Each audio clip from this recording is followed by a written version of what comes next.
বলে তার টিভির নাম কি ৭১। এটা হচ্ছে ফ্যাসিজমের লক্ষণ।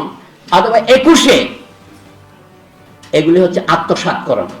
টিভির নাম ২১ দেওয়া, আপনি বলে ২১ দাম দেবেন না কেন, এটা আমাদের ন্যাশনাল সিম্বল, কেন ৭১ দেব না, এবং তারপরে সে যে ভূমিকা পালন করে সেটা ভয়াবহ। বলেন না ফ্যাসিবাদের পতন হয়েছে বললে আমি একটু উৎসাহিত বোধ করি না। ফ্যাসিবাদ আশপাশে আছে, এমনকি হয়তো আমাদের বিভাগের ভিতরেও আছে। সেই জন্য আপনাদের একটু করে হুঁশিয়ার থাকতে হবে। পতন হয়েছে না বলে ফ্যাসিবাদ চলমান, তবে চলছে কিভাবে সেটা হচ্ছে আমাদের প্রশ্ন।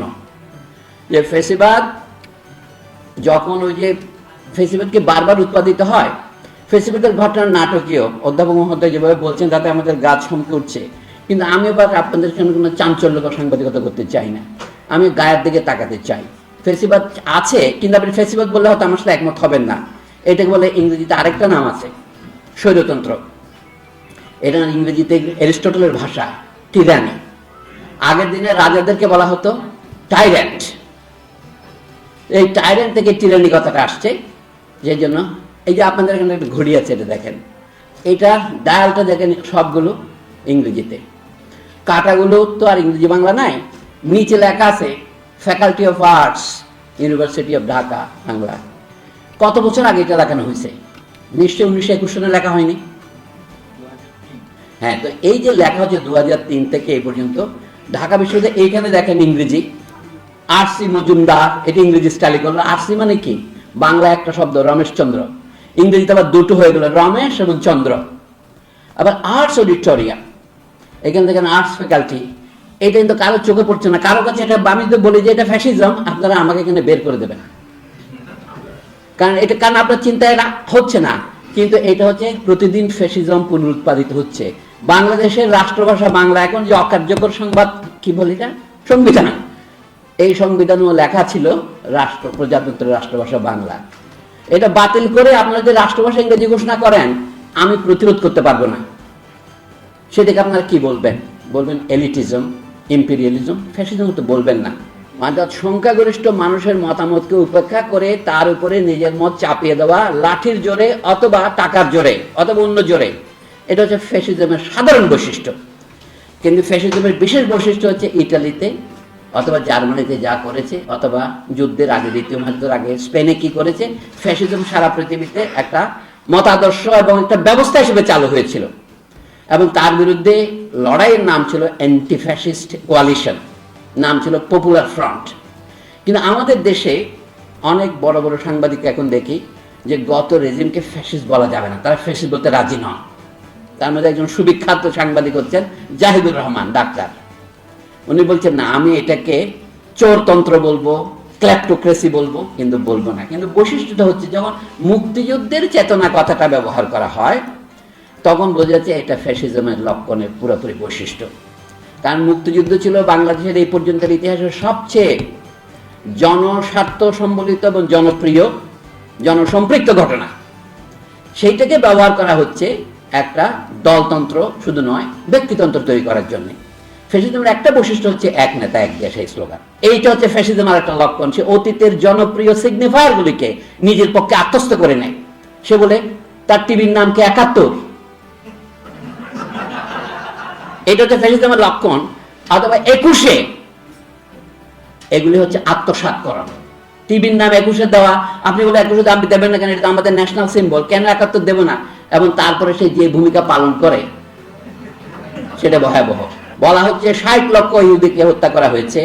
ইহুদি ছাড়া অন্যান্য জনগোষ্ঠীকে হত্যা করা হয়েছে, কিন্তু সেটা বড় হয়ে আসে না, যেহেতু ইহুদিদের পক্ষে প্রচার করার মতো ইউরোপ এবং আমেরিকা আছে।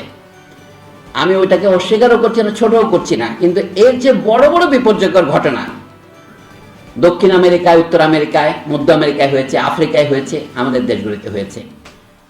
এমনকি 1947 সালে দেশ ভাগের পর ভারত পাকিস্তান ভাগের মধ্য দিয়েও, যেটাকে শান্তিপূর্ণ ক্ষমতা হস্তান্তর বলা হয়েছে, তাতেও সরকারি হিসাবে 5 লক্ষ লোক মারা গেছে, বেসরকারি হিসেবে 12.5 লক্ষ। এইগুলি তো হলোকস্টের মতোই ঘটনা, কিন্তু তাকে হলোকস্ট বলা হয় না। এমনকি প্যালেস্টাইনে যেটাকে নাকবা বলা হয়, সেটা তো হলোকস্ট, সেটা বলা হয়। এই যে বোঝাচ্ছে সাংবাদিকতায় কিন্তু জনমত শুধু তৈরি করে না, এটা রাজনৈতিক মতো তৈরি করে, থিওরি তৈরি করে। যার হাতে ক্ষমতা আছে সেই ক্ষমতা তৈরি করে। আমার বক্তব্য হলো 1950-এর দশকে ফ্রান্সের উপনিবেশ মার্তিনিকের একজন কবি এবং রাজনীতিবিদ এমে সেজার, তিনি একটা বক্তৃতা দিয়েছিলেন। তিনি ফরাসি পার্লামেন্টের সদস্য ছিলেন। সেই বক্তৃতা 1956 সনে যে ভাষণ বেরিয়েছে, ইংরেজিতে নাম বলে ডিসকোর্স অন কলোনিয়ালিজম, এই যে উন্নয়ন ডিসকোর্সের মতো। উপনিবেশ উনি বলছেন, আপনারা যে হিটলারের নামে এরকম ধোঁয়া দিচ্ছেন ইউরোপে, হিটলার এমন কোন অপরাধটা করেছে যেটা আপনারা দক্ষিণ আমেরিকায়, উত্তর আমেরিকায় এবং এশিয়া আফ্রিকায় করেননি? ফরাসি পার্লামেন্টের সভাকে নিরুত্তর থাকতে হয়েছিল। এটা 1952 সনে 50-এই বক্তৃতা প্রথম দেন। এটা 3বার এডিশন হয়েছে। ঘটনাচক্রে আমি বলছি যে ওইটা আমি বাংলা একটা অনুবাদের চেষ্টা করেছিলাম 2008 সনে, এবং একটা পত্রিকা ছাপা হয়েছিল। সেই পত্রিকা আরেকটা ফ্যাসিস্ট পত্রিকা, ডেস্টিনি, ওটার নাম। তার ডেস্টিনিকে আপনারা জানেন। অর্থাৎ ফ্যাসিজমের যুগে আপনার পক্ষে আর আপনার সতীত্ব বজায় রাখা সম্ভব নয়। আইডিওলজিক্যাল স্টেট অ্যাপারেটাস কোথা থেকে শুরু হয়? স্কুলের পাঠ্য বই থেকে শুরু হয়। এই জন্য পাঠ্য বই নিয়ে এত সংগ্রাম। পাঠ্য বইয়ের পেছনে এই জুলাই আগস্ট বিপ্লবের গ্রাফিটি থাকবে, এবং সেই গ্রাফিটি বইটা আসলে তার বিরুদ্ধে আক্রমণ করা। এ তো ফ্যাসিবাদ জীবন্ত আছে। অর্থাৎ যারা ওই আন্দোলনে বীরের ভূমিকা পালন করেছিলেন তাদেরকে ধরে পিটানো হচ্ছে। এটা তাহলে ফ্যাসিবাদ কি অন্তর্হিত হয়েছে? হয়নি। তাহলে এর বিরুদ্ধে লড়াই করবার জন্য এটা একটা প্রয়োজনীয় আলোচনা আজকে এটা হয়েছে। কিন্তু এই আলোচনাকে আমি অধ্যাপক নিয়াজ আহমদ খানের কথা প্রতিনিধিত্ব করে বলবো, এটা আমাদেরকে আরো বিস্তৃত করতে হবে। দেখতে হবে যে ফ্যাসিবাদ কিভাবে বাস করে। আমাদের শিক্ষকদের মধ্যে আছে, আমাদের ছাত্রছাত্রীদের মধ্যে আছে। এটা শুধুমাত্র বিশেষ নামধারী রাজনৈতিক দলের মধ্যে নয়, এটা আমাদের পাঠ্যপুস্তক প্রণেতাদের মধ্যে আছে। আমাদের এই পাঠ্যপুস্তকগুলো কারা প্রণয়ন করেছে? যারা বাংলাদেশকে কেন বাংলা অঞ্চল নামে ইতিহাসের বইতে অন্তর্ভুক্ত করেছে। এই ঢাকা বিশ্ববিদ্যালয়ের ইতিহাস বইয়ের শিক্ষকরাই করেছে সেটা, এবং তারা এখনো চাকরিতে বহাল আছে।